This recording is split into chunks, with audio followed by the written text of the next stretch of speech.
Assalamualaikum warahmatullahi wabarakatuh. Alhamdulillah, alhamdulillahi wa kafa, wassalatu wassalamu ala abdihi al-mustafa, wa ala alihi wa sahbihi wa man ittaba'a hudah wa qtafa wa ba'd. Saudara-saudaraku yang dirahmati Allah, insyaallah pada pertemuan kali ini kita akan mempelajari tentang Islam rahmatan lil alamin. Islam adalah agama yang penuh dengan rahmat, penuh dengan kasih sayang. Lil alamin artinya bagi semesta alam. Jadi agama Islam itu adalah agama yang dipenuhi dengan rahmat bagi seluruh alam. Firman Allah di dalam Al-Quran, wa ma arsalnaka illa rahmatan lil alamin. Dan kami tidak mengutusmu wahai Muhammad melainkan untuk menjadi rahmat bagi semesta alam. Kita bisa menerjemahkan rahmatan lil alamin ini melalui prinsip tawassut yang berarti di tengah-tengah, moderasi dalam beragama. Tidak ekstrim kanan ataupun ekstrim kiri. Ekstrim kanan seperti kelompok-kelompok radikal, kelompok-kelompok teroris seperti ISIS dan lain-lain. Mereka menghilangkan sifat rahmatan lil alamin dari agama Islam. Mereka membenci bahkan menghalalkan darah orang-orang musyrik. Padahal kalau kita membaca sejarah, di zaman Nabi Muhammad ada Piagam Madinah. Dari sana kita tahu bahwa Rasulullah bisa merangkul pemeluk agama lain.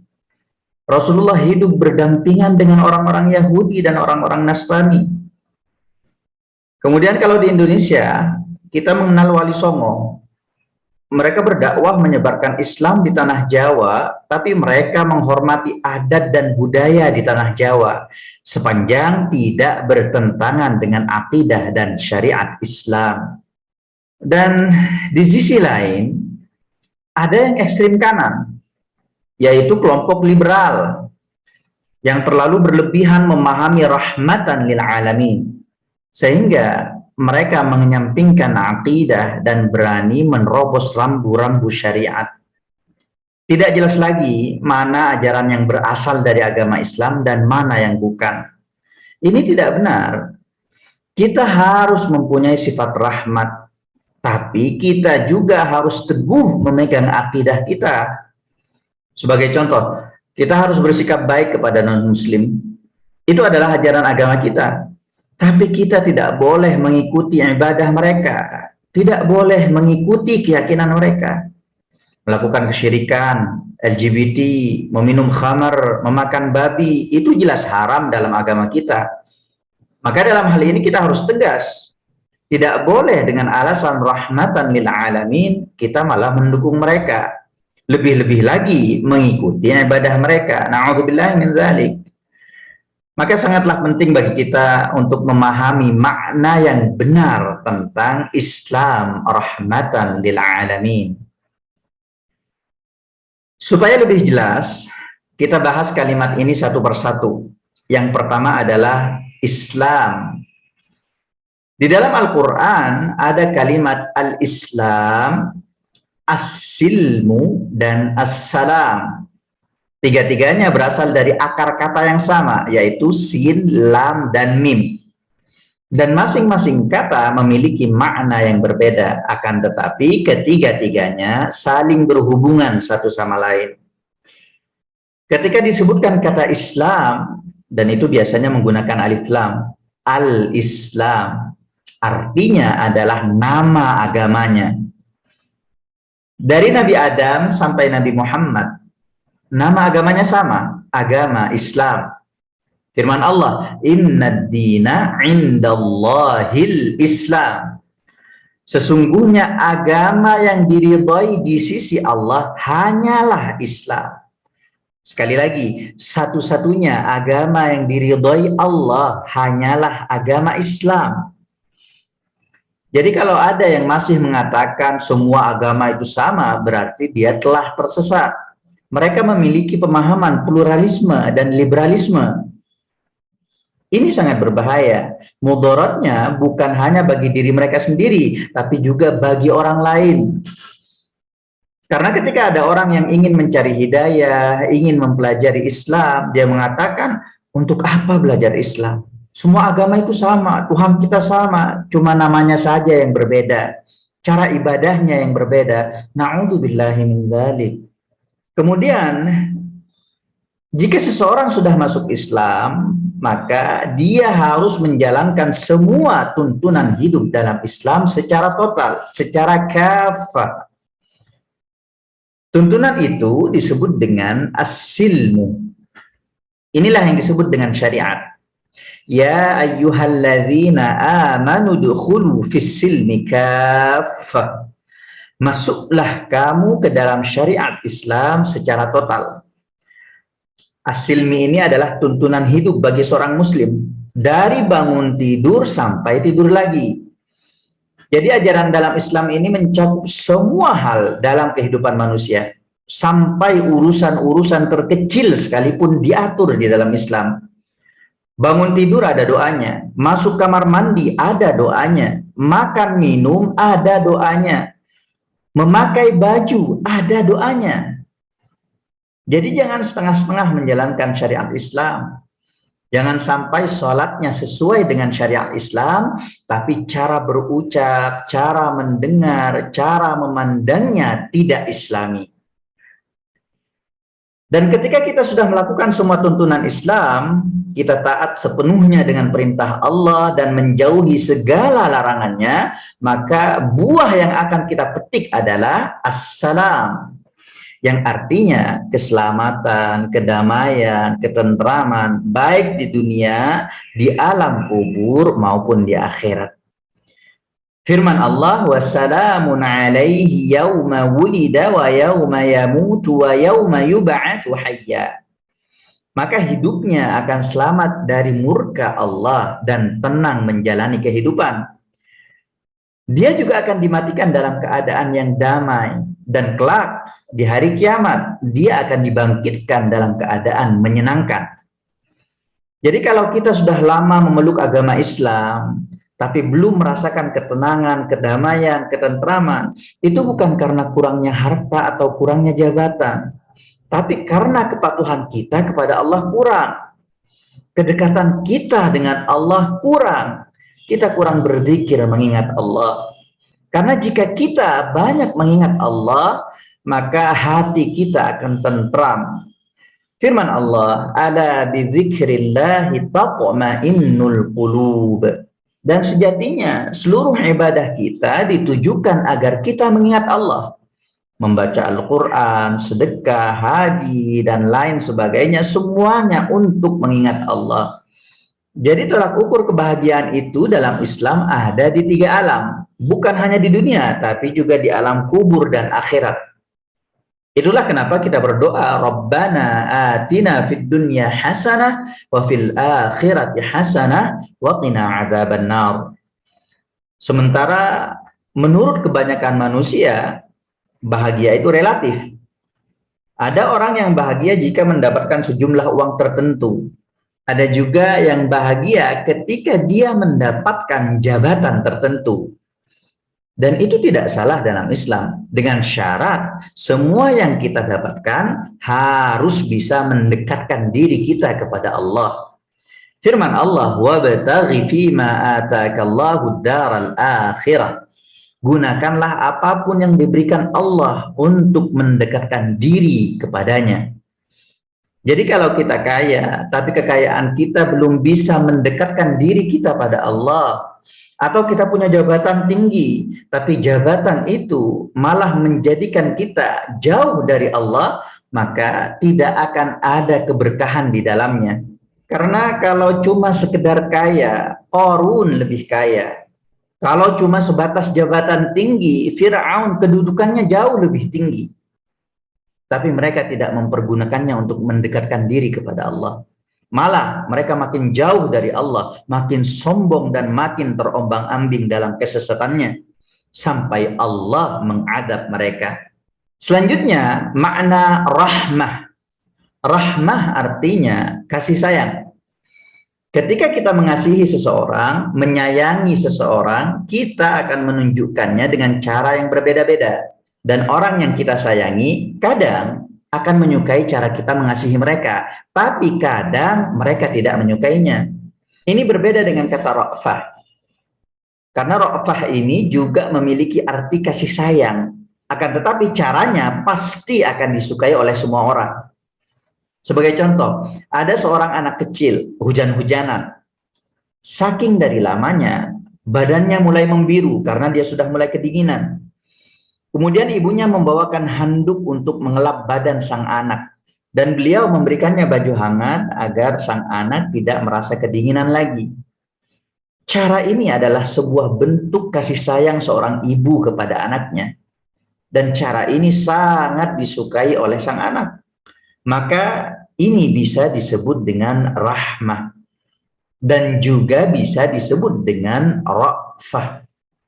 Contoh yang kedua, ada seorang anak bayi memegang pisau yang sangat tajam. Kemudian sang ibu mengambil pisau itu dengan sangat cepat dari tangannya. Hal itu beliau lakukan karena beliau sangat menyayangi anaknya. Tapi anak itu kaget dan malah menangis sejadi-jadinya. Anak itu menyangka bahwa sang ibu menzaliminya. Sang ibu sudah berbuat kasar kepadanya. Padahal itu dilakukan agar anak itu tidak terluka. Ini adalah sebuah gambaran bahwa sesungguhnya semua ajaran Islam adalah bentuk kasih sayang dari Allah. Akan tetapi memang di luar sana ada orang yang salah paham dengan ajaran Islam. Salah mengerti tentang ajaran Islam. Mereka menganggap Islam adalah agama yang mengajarkan kekerasan, mengajarkan ketidakadilan. Kemudian kata lil alamin artinya bagi semesta alam yang terdiri dari semua makhluk Allah. Mulai dari manusia dan jin, baik yang beriman ataupun yang kufur, binatang, tumbuhan, dan lain sebagainya. Hanya saja di sini kita akan lebih fokus membahas manusia dan jin. Karena untuk binatang, tumbuhan, planet, hewan, dan lain-lain, mereka semua beriman kepada Allah. Bahkan mereka senantiasa bertasbih kepada Allah. Firman Allah, yusabbihu lillahi ma fis samawati wa ma fil ardh. Seluruh benda yang ada di langit dan di bumi senantiasa bertasbih kepada Allah dengan cara mereka masing-masing. Sementara manusia dan jin diberikan dua pilihan. Bisa memilih untuk beriman kepada Allah, mengakui kekuasaan Allah, mensyukuri nikmat-nikmat yang sudah Allah berikan, tapi mereka juga bisa menjadi kafir, tidak mengakui kekuasaan Allah, mengingkari nikmat-nikmat yang sudah Allah berikan. Dan itu adalah pilihan. Kita bebas memilih jalan ke surga, jalan yang diridhai Allah, atau memilih jalan ke neraka, jalan yang dimurkai oleh Allah. Dan agama Islam ini adalah agama yang dipenuhi dengan kasih sayang, penuh dengan rahmat. Bahkan di dalam Al-Quran sendiri, sifat rahmah ini disebutkan lebih dari 300 kali. Saking dari pentingnya sifat ini. Dan banyak sekali hadis-hadis yang menjelaskan tentang pentingnya berkasih sayang. Salah satunya sabda Rasulullah, man la yarham la yurham. Barang siapa yang tidak mengasihi, dia tidak akan dikasihi. Di dalam hadis yang lain Rasulullah bersabda, irhamu man fil ardi yarhamukum man fis sama. Kasihilah semua yang ada di bumi, maka yang di langit pun akan mengasihimu. Jadi sifat rahmat ini merupakan salah satu unsur terpenting yang memenuhi semua bagian dari agama Islam. Mulai dari Allah sang pencipta yang mempunyai sifat Rahman dan Rahim, Maha Pengasih lagi Maha Penyayang. Kemudian Rasulullah, utusan Allah yang selalu memberikan sifat rahmat, penuh dengan kasih sayang pada semua makhluk Allah. Sampai pada syariat Islam. Hukum-hukum Allah yang dijelaskan oleh Nabi Muhammad juga mengandung kasih sayang pada umatnya dan seluruh alam semesta. Mari kita bahas satu persatu. Mulai dari kasih sayang Allah yang sangat besar terhadap hamba-hambanya. Nabi Muhammad pernah bertanya kepada para sahabatnya, apakah kalian berpendapat bahwa seorang ibu akan tega melemparkan anaknya sendiri ke dalam api? Para sahabat menjawab, Tentu saja tidak, wahai Rasulullah. Apalagi ia mampu untuk tidak melemparkannya. Artinya dia tidak dipaksa ataupun diancam untuk melemparkan anaknya. Maka Rasulullah bersabda, sesungguhnya kasih sayang Allah kepada hamba-hambanya jauh lebih besar daripada kasih sayang seorang ibu kepada anaknya. Jadi ketika kita taat pada Allah, menjauhi larangannya, selalu mendekatkan diri padanya, kemudian kita mengalami hal-hal yang kita anggap buruk, maka pasti ada hikmah di dalamnya. Dan Allah pasti sudah merencanakan hal yang sangat indah di balik musibah itu. Karena dengan ujian-ujian yang kita alami, Allah akan mengangkat derajat kita. Kita semua tahu tentang kisah Nabi Ayyub. Beliau mendapatkan pujian langsung dari Allah. Di dalam Al-Quran Allah berfirman, Inna wajadnahu sabira, ni'mal abdu innahu awwab. Sesungguhnya kami dapati Ayyub sebagai seseorang yang sabar. Dialah sebaik-baik hamba. Sesungguhnya dia amat taat. Namun sebelum mendapatkan pujian itu, Nabi Ayyub telah diuji dengan cobaan yang sangat berat. Bayangkan, hanya dalam hitungan hari, semua kekayaannya musnah terbakar.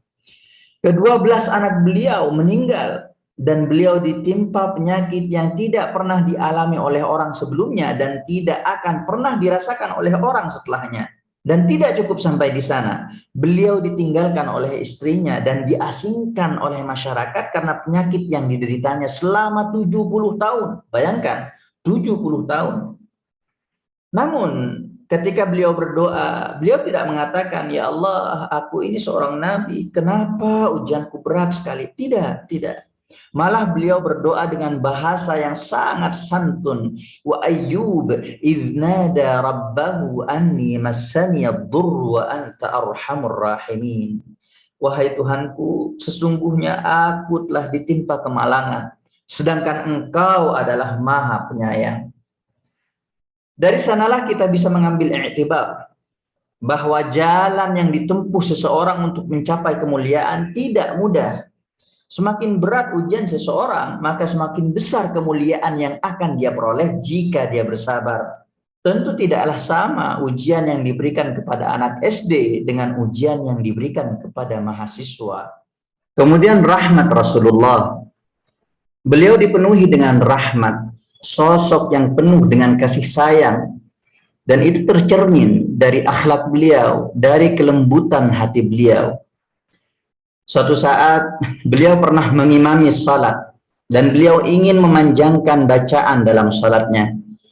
Tapi ketika beliau mendengar suara tangis bayi, beliau langsung meringankan salatnya. Artinya beliau memperpendek bacaan salatnya. Karena beliau tahu ketika seorang anak menangis sementara ibunya sedang salat, pasti hati sang ibu ini akan galau, gusar, tidak tenang, tidak khusyuk dalam salat. Sehingga Rasulullah tidak ingin memberatkan hati sang ibu. Ini adalah bukti bahwa Rasulullah memiliki perasaan yang sangat halus, hati yang sangat lembut. Makanya ketika kita menjadi imam dalam sholat, perhatikan kondisi jemaah yang ada di belakang kita. Jangan sampai orang-orang tidak mau sholat jamaah hanya karena imamnya membaca ayat yang terlalu panjang. Sabda Rasulullah, inna minkum munaffirin, man shalla bin nas falyukhaffif. Saya pernah mendengar cerita bahwa di suatu kampung, kalau sudah melihat imamnya si fulan, maka para makmum ini akan langsung pulang. Karena mereka tahu bacaannya sangat lama, sehingga mereka tidak mau sholat berjamaah. Kemudian, kalau kita lihat dalam sejarah, Nabi tidak hanya baik kepada orang-orang yang beriman, tapi juga kepada orang-orang musyrik, bahkan kepada orang-orang yang menzalimi beliau. Pernah ketika Nabi sedang salat, orang kafir Quraisy melemparkan kotoran onta di tempat sujudnya. Beliau tidak marah. Pernah juga ketika beliau berdakwah kepada kaum Quraisy di Taif. Taif ini adalah kota Makkah. Beliau dilempar batu sampai wajah beliau berdarah. Pada saat itu, dua malaikat datang. Malaikat Jibril didampingi oleh salah satu malaikat penjaga gunung. Mereka menawarkan untuk menimpakan gunung Uhud kepada kaum musyrikin. Tapi Nabi melarang mereka. Beliau malah berdoa, Allahumma hdi qaumi fa innahum la ya'lamun. Ya Allah, berikanlah hidayah kepada kaumku, karena sesungguhnya mereka tidak mengerti, belum paham. Bayangkan, bahkan ke orang zalim pun Rasulullah memberikan rahmatnya, apalagi kepada orang-orang yang beriman. Kalau hanya berbuat baik kepada orang yang sudah berbuat baik kepada kita, itu sudah biasa. Bahkan maling, preman, perampok pun juga bisa. Tapi berbuat baik pada orang yang menjahati kita, tidak semuanya bisa. Inilah ajaran yang dibawa oleh Rasulullah Sallallahu Alaihi Wasallam. Nabi bersabda, wa ahsin ila man asaa ilaik. Berbuat baiklah kepada orang yang berbuat buruk kepadamu. Contoh lain, ketika Rasulullah melihat unta yang membawa beban dan barang-barang yang sangat berat, beliau berkata, ittaqullah fi hadhil bahaim al-mu'jamah farkabuha salihatan. Takutlah kepada Allah dalam merawat hewan-hewan yang tidak bisa berbicara ini. Tunggangilah mereka dalam keadaan yang layak. Saking dari lembutnya perasaan Rasulullah, beliau bisa memahami penderitaan yang dialami oleh seekor unta. Beliau tidak tega jika ada hewan yang diberikan beban melebihi kemampuannya. Sehingga Rasulullah melarang para sahabatnya untuk menzalimi hewan-hewan ini. Bahkan kepada hewan kecil sekalipun, Islam mengajarkan sifat rahmah. Kalau ada orang yang sayang pada tetangganya, pada keluarganya, pada temannya, itu biasa. Tapi jarang sekali kita temukan orang yang memberikan kasih sayang pada hewan kecil seperti semut dan serangga. Sabda Rasulullah, la yabulanna ahadukum fil juhri. Jangan kamu kencing di lubang tanah. Kenapa tidak boleh? Karena di sana mungkin ada sarang semut, ada sarang serangga. Mereka juga punya kehidupan. Karena bisa jadi ketika kita buang air kecil di lubang itu, mereka sedang bergembira dengan keluarganya, sedang mengadakan rapat, atau mereka sedang mengadakan resepsi pernikahan. Acara mereka akan jadi kacau balau karena ada banjir bandang. Contoh lain, dalam sebuah hadis diceritakan, dulu di zaman Bani Israel, ada seekor anjing yang hampir mati kehausan. Lalu ada seorang pelacur. Karena melihat anjing yang hampir mati kehausan, pelacur itu kasihan. Kemudian ia mengambil air dengan sepatunya. Di waktu itu, sumur terletak di tengah gurun. Jika tidak terdapat timba, maka orang akan mengambil air dengan sepatu atau wadah lainnya. Karena memang airnya tidak terlalu dalam. Kemudian wanita itu memberi minum anjing yang hampir mati kehausan. Dan Allah mengampuni dosa-dosanya. Dan kalau kita lihat memang pelacur itu mendapatkan hidayah. Sehingga Allah mengampuni dosa-dosanya. Dan Allah memasukkannya ke dalam surga.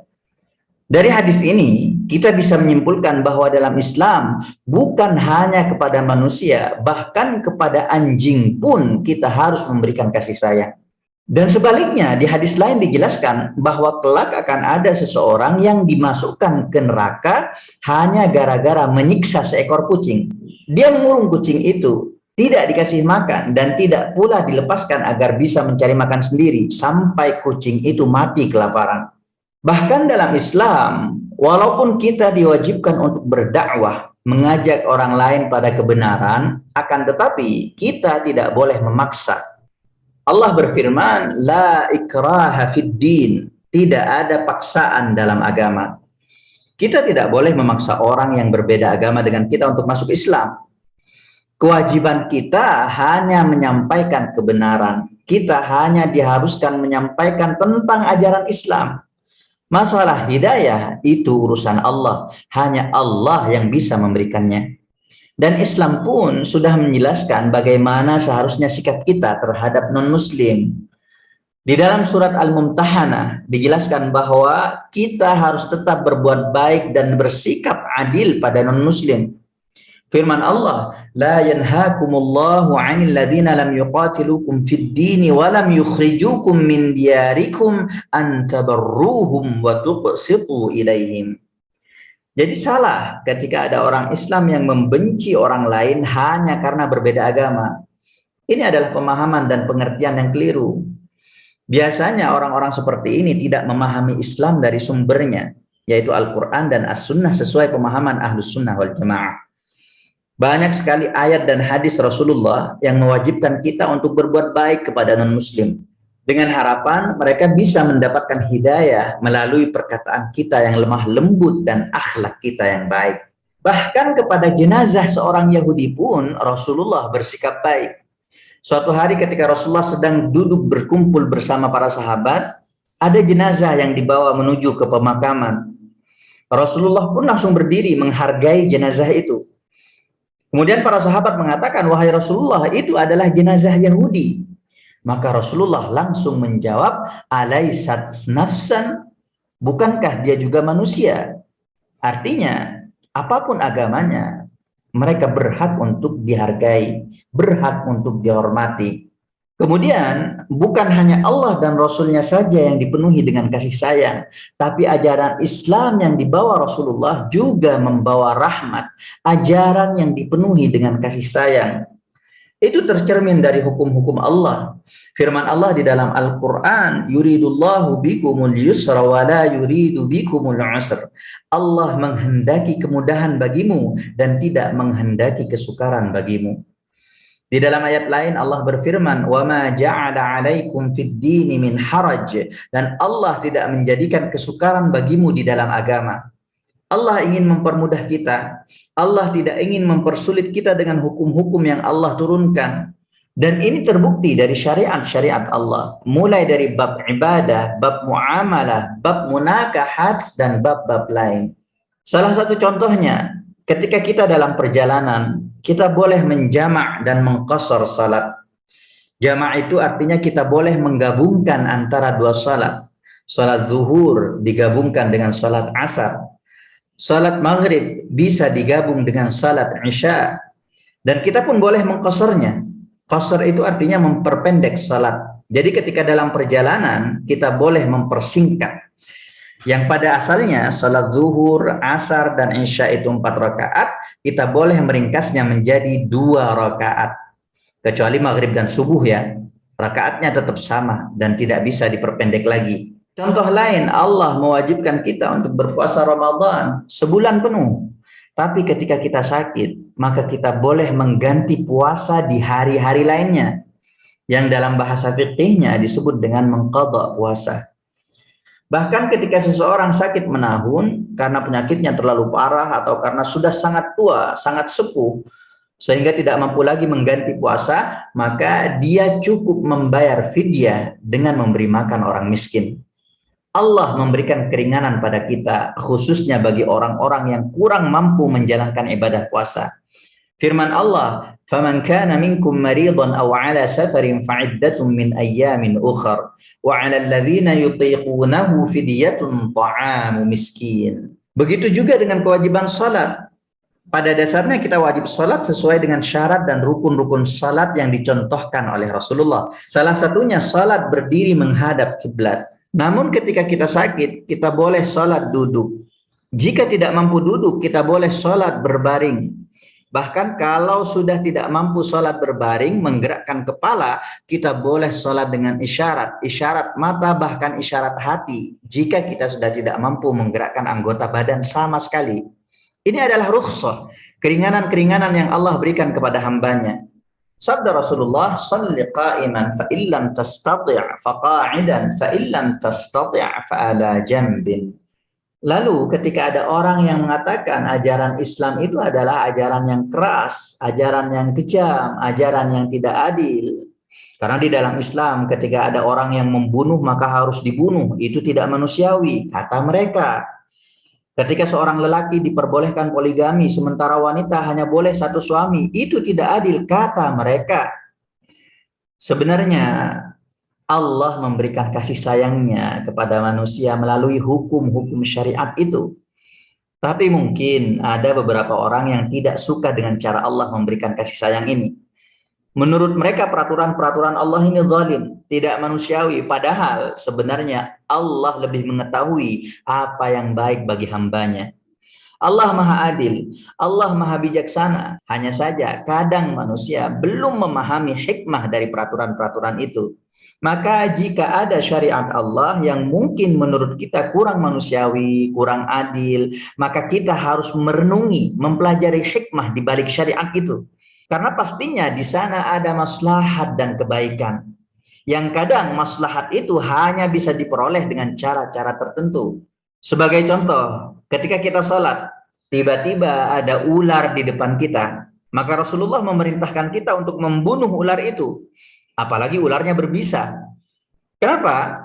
Karena khawatir ular itu akan menggigit kita, dan kita pun bisa mati dengan bisanya. Perintah untuk membunuh ular ini bagi orang-orang yang tidak beriman mungkin terlihat kejam dan tidak memiliki peri kehewanan. Mereka akan mengatakan Islam tidak memiliki rasa kasihan pada hewan. Buktinya kita disuruh untuk membunuh ular. Itu namanya zalim, kata mereka. Akan tetapi kalau kita renungi dan pelajari hikmahnya, maka kita bisa simpulkan bahwa di sana ada dua maslahat. Maslahat pertama adalah kemaslahatan manusia. Maslahat yang kedua adalah kemaslahatan ular itu sendiri. Dan ketika ada dua maslahat yang bertabrakan, bentrok, maka Islam mengedepankan maslahat manusia. Itulah kenapa kita disuruh membunuh ular berbisa dalam salat, agar kita tetap hidup. Jadi di sana ada kemaslahatan besar bagi manusia yang harus dipertahankan. Contoh lain, poligami. Sebelum kita mengatakan bahwa poligami itu tidak adil, maka kita perlu memahami, belajar sejarah terlebih dulu. Jadi sebelum Islam datang, seorang lelaki boleh menikah dengan 10, 100, 700, bahkan ribuan wanita sekaligus. Wanita pada waktu itu dianggap seperti barang dagangan, tidak mempunyai kehormatan. Tapi ketika Islam datang, Islam mengangkat derajat wanita. Islam memberikan peraturan seorang lelaki maksimal hanya boleh menikahi 4 wanita saja. Firman Allah, "Fankihu ma tabalakum minan nisa'i masna wa thulatha wa ruba'." Maka nikahilah wanita-wanita yang baik bagimu, 2, 3, ataupun 4. Dan ini maksimal ya, 4. Tapi setelah itu Allah menekankan syarat poligami, yaitu fa in khiftum alla ta'dilu fawahidah. Jika kamu takut tidak dapat berlaku adil, maka nikahi 1 orang saja. Bahkan Rasulullah memberikan ancaman bagi orang yang tidak berlaku adil pada istri-istrinya. Sabda Rasulullah, barang siapa yang memiliki 2 orang istri, lalu dia lebih cenderung kepada salah seorang di antara keduanya, maka dia akan datang pada hari kiamat kelak dengan sebelah tubuh yang miring.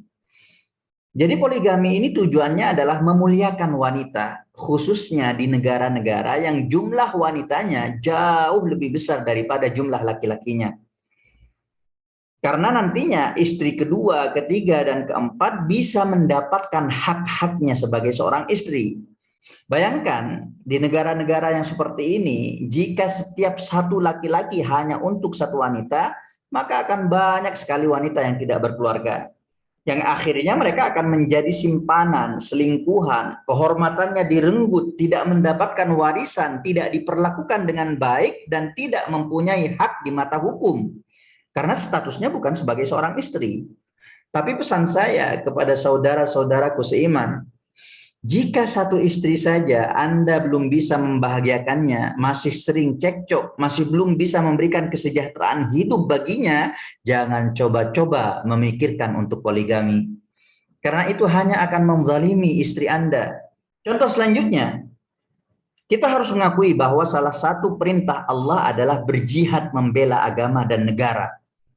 Firman Allah, "Waqatilul musyrikina kaffah." Perangilah semua kaum musyrikin. Tapi ingat, setiap ada teks pasti ada konteks. Perintah untuk memerangi kaum musyrik ini konteksnya adalah ketika dalam perang. Karena kelanjutan dari ayat tersebut adalah kama yuqatilunakum kaffah. Perangilah mereka sebagaimana mereka memerangi kamu. Jadi ketika perang, kita harus membela diri. Kita tidak boleh memberikan nyawa kita dengan sukarela kepada musuh dan mengatakan Islam melarang untuk saling membunuh. Islam agama rahmatan lil alamin. Ini pemahaman yang salah. Kita bisa mati sia-sia di medan perang. Tapi yang perlu kita garis bawahi, bahkan dalam peperangan sekalipun, Islam mengajarkan sifat rahmah. Di mana-mana perang itu dipenuhi dengan keberingasan, pembantaian, kekejaman, pembunuhan, kekerasan. Tapi ketika Nabi Muhammad Sallallahu Alaihi Wasallam melepas pasukan perang ke Mu'tah, Nabi berpesan, kalian akan berjumpa dengan pendeta-pendeta di gereja. Jangan ganggu ibadah mereka. Jangan bunuh anak kecil yang sedang menyusui. Jangan bunuh orang tua renta. Jangan cabut pohon kurma. Jangan potong pokok kayu. Dan jangan hancurkan rumah-rumah. Di dunia ini, adakah peraturan perang serinci ini? Tidak ada, tidak ada. Bahkan dalam peperangan pun, Islam mengajarkan kedamaian. Dan perlu saya jelaskan bahwa tindakan bom bunuh diri, terorisme, dan radikalisme yang dilakukan di Indonesia oleh orang yang mengaku berjihad di jalan Allah, itu jelas sangat salah dan sesat. Karena kita dalam keadaan salam, dalam keadaan damai, bukan dalam keadaan perang. Para teroris ini akan mendoktrin para pengikutnya. Mereka akan menggambarkan bahwa Indonesia ini sudah dalam keadaan kacau balau dan sudah waktunya berjihad. Hati-hati jika ada dai yang mengajarkan hal-hal seperti ini. Segera laporkan kepada pihak yang berwajib agar bisa diamankan. Contoh terakhir, qisas. Nyawa dibayar dengan nyawa. Siapa yang membunuh dengan sengaja, dia harus dibunuh juga. Atau hukum hudud, bagi yang mencuri, potong tangan, bagi yang berzina, harus dicambuk. Itu adalah hukum dari Allah. Kita harus yakin bahwa Allah lebih tahu mana yang baik untuk hambanya. Mungkin bagi kita, orang yang bukan keluarga atau sanak famili dari korban pembunuhan, korban pembegalan, korban pemerkosaan, hukum hudud ini sangat kejam dan tidak manusiawi. Tapi bagi keluarga korban, mereka pasti ingin agar perampok, pembunuh, dan pemerkosa itu diadili seadil-adilnya. Bagi orang yang keluarga yang dibunuh, diperkosa, dan dirampok, mereka bukan hanya menginginkan hukuman mati bagi pelaku, tapi kalau bisa disiksa dulu sebelum dihukum mati. Ada sebuah film yang menarik untuk ditonton. Judulnya adalah Law Abiding Citizen. Di sana digambarkan bagaimana dendam seorang suami, korban perampokan yang anak dan istrinya diperkosa dan dibunuh. Akan tetapi, jangan dibayangkan bahwa hukuman qisas ini sangat mudah dijalankan. Tidak, tidak. Di sana banyak sekali rentetan prosedur yang harus dijalani. Bahkan di dalam Islam, jika keluarga korban memaafkan dan mengampuni orang yang membunuh, maka pembunuh itu tidak jadi diqisas. Tapi dia cukup membayar diat, sejumlah uang yang diberikan kepada keluarga korban untuk mengobati luka hati mereka. Jadi hukum qisas ini sangat-sangat rumit. Lalu bagaimana dengan hukum Indonesia? Yang mungkin ada beberapa kelompok yang mengatakan bahwa hukum di Indonesia ini adalah hukum taghut, bertentangan dengan syariat Islam. Tidak, tidak. Sebenarnya kita sudah berusaha semaksimal mungkin untuk menegakkan keadilan sesuai dengan kemampuan kita. Karena untuk melaksanakan hukum sesuai syariat Allah ini tidak semudah yang kita bayangkan. Diperlukan SDM, sumber daya manusia yang sudah mumpuni, yang amanah, yang bertakwa kepada Allah, mulai dari jajaran yang paling atas sampai jajaran yang paling bawah. Sehingga nantinya keadilan bisa merata. Antara anak raja dan anak penggembala, hak keadilannya harus sama. Orang miskin dan orang kaya, hukumannya harus sama. Kemudian masyarakat di negara itu sudah harus sejahtera. Kebutuhannya terpenuhi, tidak ada orang miskin, apalagi orang fakir. Sehingga tidak ada orang yang berpikiran untuk mencuri, merampok, ataupun membegal. Karena jika hukum di sebuah negara masih tajam ke bawah dan tumpul ke atas, maka negara itu masih belum siap menerapkan hukum syariat ini. Karena jika dipaksakan akan terjadi kekacauan. Yang menjadi korban nantinya hanya rakyat-rakyat kecil. Sementara orang-orang besar yang beruang bisa bebas dari hukum. Di penjara sekarang, sogok nanti malam, besok pagi sudah bebas. Jika masih banyak orang miskin yang kebutuhan sehari-harinya masih belum terpenuhi, jauh dari kata sejahtera, maka mungkin kita masih belum mampu menerapkan hukum hudud ini. Hudud pernah dijalankan di Libya, Nigeria, dan Sudan, tapi akhirnya mereka mundur. Bukan karena hukum hudud ini terlalu kejam dan tidak manusiawi, bukan. Tapi karena keadaan masyarakat di tempat itu tidak sama dengan keadaan masyarakat di masa Nabi dan zaman Khalifah. Banyak sekali celah yang bisa diakali dan dimanfaatkan, khususnya oleh orang-orang besar dan orang-orang kaya. Jadi kalau diibaratkan hukum qisas dan hukum-hukum hudud ini bagaikan pesawat yang sangat besar dan sangat indah. Tapi untuk menyambut pesawat itu kita masih belum mempunyai landasan pesawatnya. Jadi untuk saat ini kewajiban kita adalah mematuhi ulil amr, mematuhi kebijakan-kebijakan dari pemimpin kita, mematuhi undang-undang dan peraturan-peraturan negara yang sudah ditetapkan di Indonesia. Karena kita tinggal di Indonesia dan sebagai warga negara yang baik, kita terima hukum di Indonesia. Tapi sebagai seorang muslim, kita tetap harus yakin bahwa hukum-hukum Allah adalah hukum yang terbaik. Karena itu berhubungan dengan iman dan akidah kita. Mudah-mudahan bisa menjadi ilmu yang bermanfaat. Subhanakallahumma wa bihamdika asyhadu an la ilaha illa anta astaghfiruka wa atubu ilaik. Assalamualaikum warahmatullahi wabarakatuh.